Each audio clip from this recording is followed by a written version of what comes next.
Little League uses them and whoever, other groups, and not just, you know, like to get their input on some of this stuff.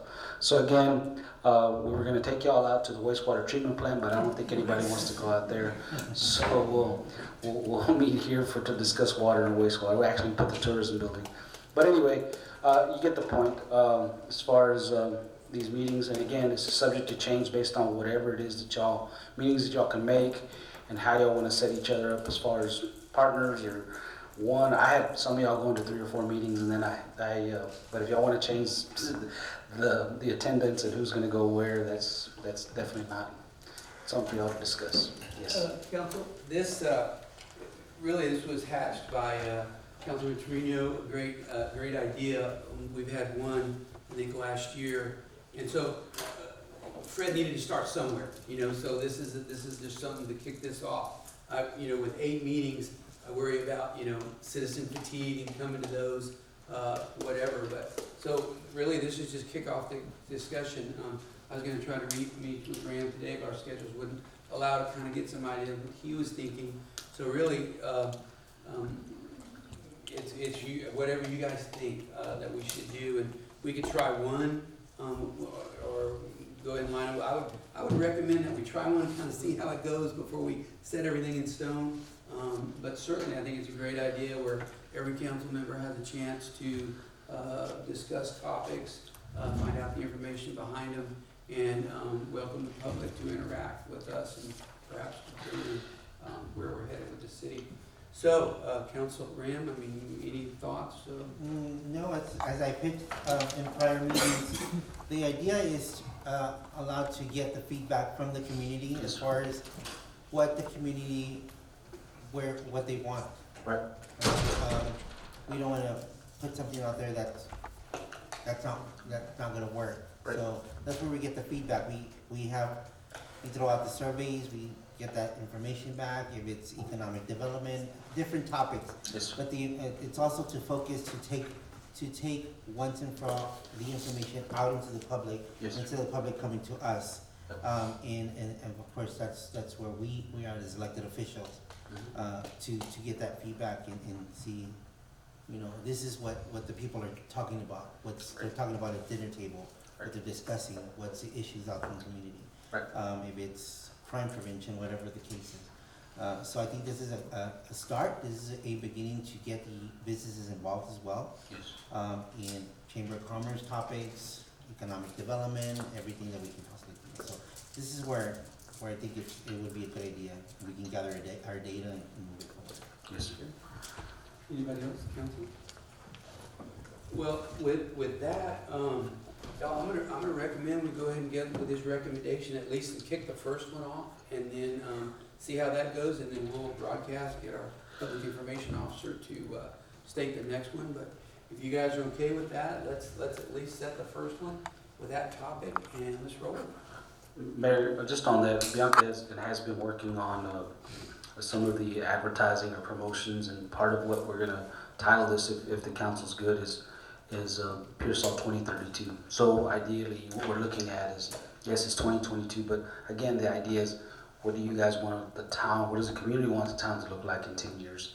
2032. So that's kind of what we're going with, unless the council wants to change it up a bit. But there will be something going out, and we can, you know, go with a couple meeting dates, and then send in something else and go with a couple more meeting dates. And again, the idea is not to just talk about 20 or 30 different topics at one meeting. Let's talk about this one topic, and then I'm sure you'll get interested people that are interested in different things. I mean, not everybody's going to be interested in economic development, and not everybody's going to be interested in parks and so on and so forth. So that's the idea. So we'll get something out with the understanding that we get, you know, the commitment. We'll have the commitment amongst the staff from the council as far as the meeting days and times. I still have to work on the locations, but I think that can be done. Okay. All right, and if I can I ask you to do this first one on October 20th? I'm going to be out the 13th, and I'd love to be there. So if that's okay, we've got a motion and a second to agree on the first topic on the October the 20th. Can we look at our schedules first, because some of us work for the district and we have things set I'm on sorry? those days. Can we look at our schedule first before we set that in stone? Oh, sure. You guys want to report back to the city manager? We could give them a census on what day work's available for that week, Yeah. because I know we all work for the district and there's something going on that week. I think on ours, I don't think anybody wants to meet on Fridays, and Mondays are, we could do Mondays, but Mondays are, of course, Tuesdays, because of council. Tuesdays and Fridays would probably be, difficult days. But Monday and Wednesday, I don't know about church and who does what, but I mean, The that's, Thursday and Fridays are gonna be bad right now. Thursdays, we have the JV play, the Dobies play, so it's gonna be, you're not gonna get a good turnout. Yep. If you set, our community is very involved right now, with the football games and volleyball games right now, so there will not be I don't think there'll be a good turnout on the 20th. but The first days are probably gonna be Wednesday, because Tuesday there's volleyball. Monday's a bad day for everyone. And then Thursday and Friday's football. Well, let's just, let's throw it out on a Can show Wednesday night. for- We'll Is get an everybody- idea, it's good just to try it. It's not gonna hurt anything for us to do that. are you guys, is the council okay with Wednesday the 19th? That's fine. That'll be the first meeting. Okay, great, I'm gonna get you guys that made the first and the second. That would be, James and Rachel, you all okay with that? And your The motion? 19th. All right, we're gonna go for Wednesday the 19th, that'll be our topic, and we've got a motion, a second, all in favor, please say aye. Aye. Aye. Lionel? Aye. Motion passes unanimously. You got it, thank you, motion passes unanimously. All right, now we're going on to item 8F. Mayor, can Crystal clock me in at 6:20, please? So let it be done, yes, thank you. Item 8F, discuss and regard interlocal agreement with the Frio County EMF service. This is not an action item, I'm gonna turn the floor. There's an action? It's not. That's not No, an I- action. I'm gonna turn this over to the city manager. Yes. Mayor and council, at our last meeting, we discussed this interlocal, and actually, this was a table item, but it's still the discussion, and it's a bit interesting, but I'll try to do the best I can with this item, okay? It starts on page 42. The city agreed to, our old agreement, the city agreed to an interlocal agreement back in 2013, okay? So what I put there is the old agreement that the city entered into, and it runs all the way to about page 49, where you have a resolution that approved the agreement. And so, what I understand that happened back in 2013, there was a meeting, and it was called the Trilateral Interlocal Agreement between Frio County, Pearsall, and the City of Dilley. Being that the EMS, I think the county just hired this new EMS provider, so it's now a new contract that they're in. They hired a company there beginning on page 50, a company called SureMed, I believe. And this is a relatively new contract. And what they attached to that was a revised or a new interlocal agreement in which the city of Pearsall, the city of Dilley, the Pearsall ISD would all pay in to help pay for the EMS service. Based on what I've seen, if you look at page 65 as far as our contribution, the contribution amount is left blank. Is left blank on Avery 1, which is again a bit different. And in my discussions with the city attorney, not the city attorney, sorry about the county attorney, it's almost like it's a question mark to some extent. And so what I'm recommending, or what I would ask the council, is if we could set up a meeting with all of the entities before anybody agrees to anything. We have the runs, you have the information as far as who gets where the workload is, right? As far as the runs that the EMS service provides. You'll see that in your packet as well. It starts on that begins on page 72. But there's a history there of some, and yes, there, to a lot of the runs are the city of Pearsall. So we do take up some of the services of the EMS. In saying that, I would recommend to the council that we find a way, and if y'all will allow me to get with the county and other stakeholders. I won't, and I say other stakeholders because I don't think this should just, in my opinion, I don't think it should just revolve around us, Dilley, City of Dilley, and the Pearsall ISD. I wasn't sure why the Dilley ISD wasn't included in maybe even the hospital. I know there was some discussions years back that the hospital, there were some discussions with them back in 2013. I think I looked at some minutes, but that's what I mean by other stakeholders, because I don't know how, but we need to include them as part of the discussion to see if we can come to some consensus, if we're gonna contribute, what that dollar amount should be and who's gonna contribute what. And so council, just so that you guys know, this is 23-24 year. This isn't for this fiscal year. So we do have some time to sit together and plan about what it is, but the pitch is, what's our desire. And so at the very minimum, I think we'll sit down at the table because we're not committing to anything. So it's not this year, but anyway, wanted you guys to be aware. We certainly want y'all to comment, but it's not this year. Yes, Councilman? So you were saying that they don't have the Dilley ISD in there? Okay, so I know that Dilley ISD was thrown out of there in 2013. I think I was on the council when Mayor Alvarez signed this contract. I think what we need to look into that is, Dilley at the time was closing their hospital, or they had been closed and they removed them from there. But since then, Dilley has now I don't know if it's considered a hospital now, but also their school district. I know their school district was left out too, and that's something that we need to consider as well over there. And when we're doing these negotiations, is that make sure that every stakeholder does put in their fair share. Because I know the last times that we've gone into these contracts, I always feel that we've always put out more. We've just given right at the given time, because we all do need the EMS services.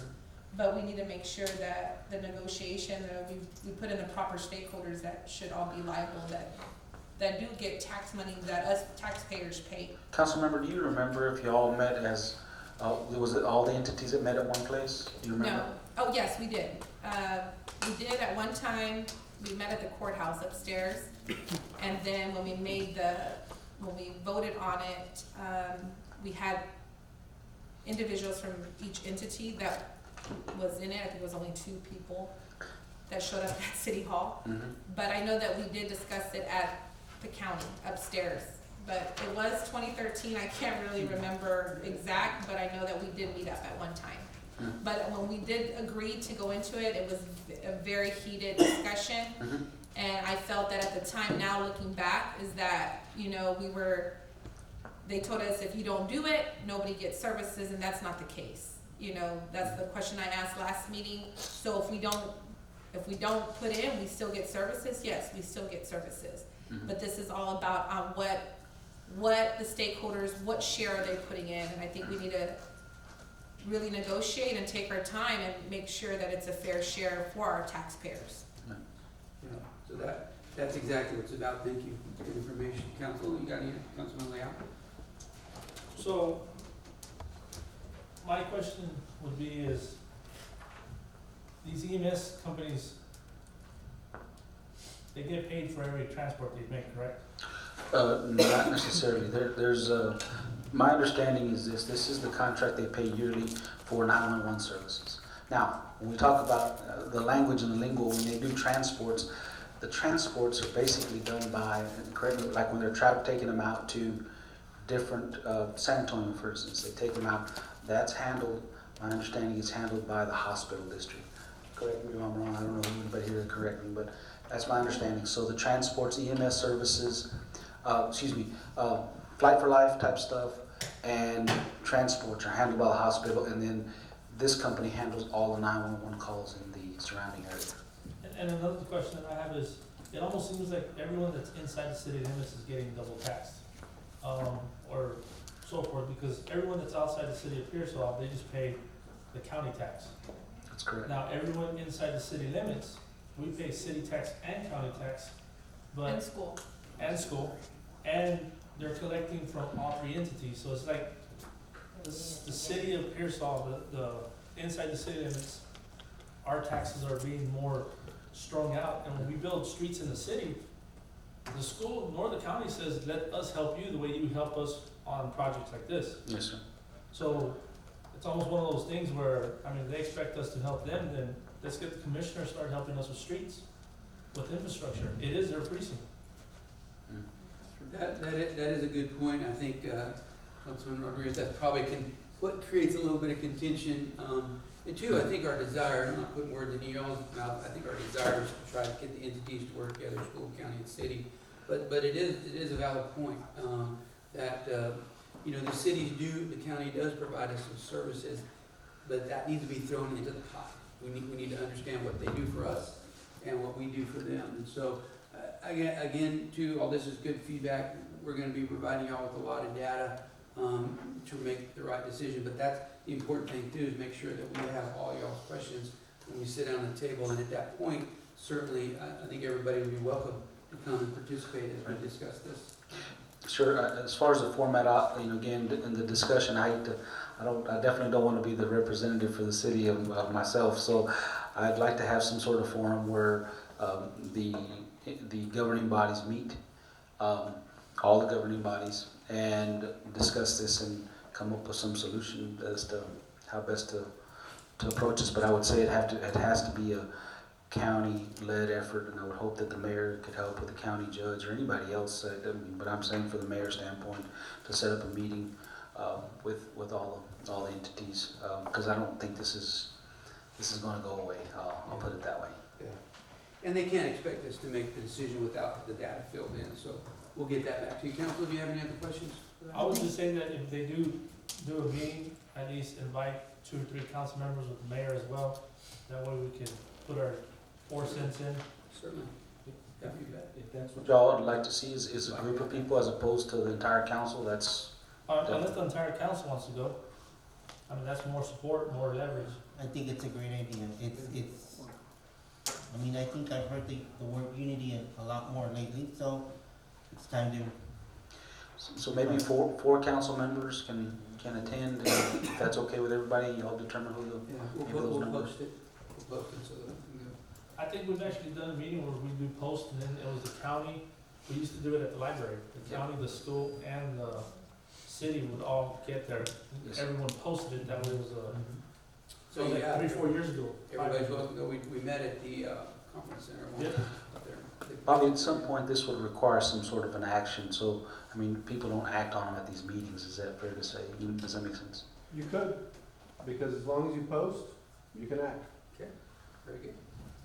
All right, more to follow, council. Anybody else? All right, well, that's. Mayor. Yeah, Councilman. I just want to bring up what I brought up earlier today about the responses, from, you just told the other council members, like on, June through July, they're indicating that there was 203 calls, and 111 was for Pearsall, and then the 92 was for surrounding, so that's 54 to 45%. And as I mentioned, we need to just get clarification on all there is 48, responses with 0, which means whether, it was a drop call, or, they didn't send out the ambulance out there or whatever, how many of those were Pearsall, versus surrounding, maybe the numbers really, tweaked the other way, the other direction. So anyway, I was just want to bring it up, just to, notation. Yeah, thank you, Councilman. All right, with that, guys, more to follow. We'll move on to our next item. Okay, item 8G, this is resolution number 2022-1001, a resolution declaring certain city property surplus and authorizing the city manager to utilize GovDeals auctioneer to sell and or dispose of said property. This is an action item. I'll call for a motion. Motion by Councilman Leal, second. Second by Councilwoman Garza. All right, city manager, you have the floor. I'm gonna pass it on, I'm just gonna speak just a little bit. There's vehicles here, a lot of them are auction vehicles from the PD, and I'll let the chief speak to some of this as far as some of the vehicles that are there. We do have some pictures, we didn't put them, chief did a great job of taking pictures, but there was a lot of them. So we're welcome to, we'll kind of browse through them. Chief, you wanna speak to some of these? This goes to the online auctioneer, right? It's not like the county, correct? No. So we have a list of vehicles that have either been abandoned or seized. You're on page 189, or 89. Page 89. The list is there along with the VIN numbers, the years, the make and the models. These are vehicles